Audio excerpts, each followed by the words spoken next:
teman-teman, itu tadi adalah video cara pembuatan roket sederhana, yaitu roket air, di mana air sebagai bahan bakar pada roket tersebut, dan roket air dapat meluncur karena adanya udara yang dimanfaatkan pada roket air sehingga air terdorong keluar. Pada roket air, terdapat beberapa konsep fisika dan prinsip kerjanya. Tapi, apa saja sih konsep fisika dan prinsip kerja yang ada pada roket air tersebut? Yuk kita bahas. Yang pertama, hukum Bernoulli.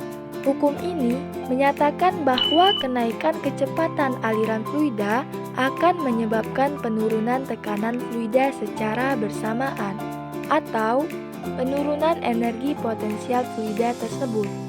Jadi, apabila tekanan fluida naik akan menurunkan kecepatan aliran fluida, dan apabila tekanan fluida turun akan menaikkan kecepatan aliran fluida.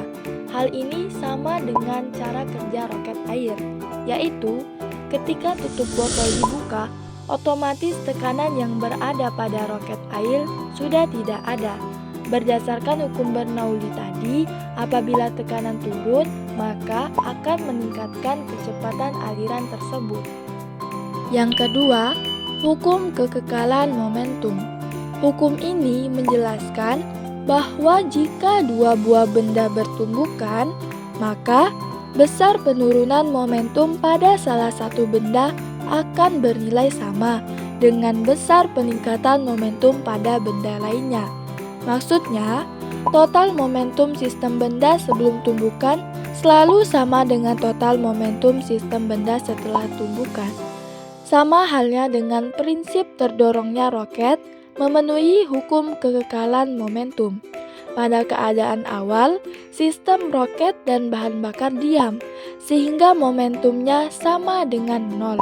Sesudah gas menyembur keluar dari roket, momentum sistem tetap sehingga momentum sistem sebelum dan sesudah gas keluar adalah sama. Yang ketiga, hukum Pascal. Hukum ini berbunyi, tekanan yang bekerja pada fluida di dalam ruang tertutup akan diteruskan oleh fluida tersebut ke segala arah dengan sama besar. Hukum Pascal terjadi di roket air apabila suatu botol diisi dengan air dan udara dengan tekanan tertentu. Maka, udara dalam botol akan menekan ke segala arah. Apabila botol dilubangi di suatu titik, misalnya pada tutup botol, maka udara akan menekan air untuk keluar dan menyebabkan gaya yang berlawanan arah dari keluarnya air dan udara. Yang keempat, hukum Newton ketiga. Hukum ini berbunyi, apabila sebuah benda memberikan gaya kepada benda lain, maka benda kedua memberikan gaya kepada benda yang pertama. Kedua gaya tersebut memiliki besar yang sama tetapi berlawanan arah. Sama halnya dengan roket air. Roket air memberikan gaya aksi yang sangat besar kepada gas dengan mendorong gas keluar, dan gas tersebut memberikan gaya reaksi yang sama besar dengan mendorong roket air ke atas. Yang kelima, tekanan hidrostatis.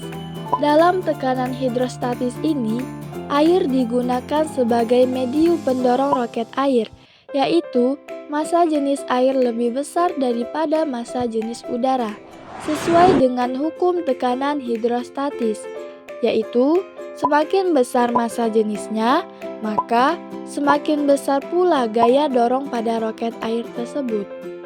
Yang keenam, gerak parabola.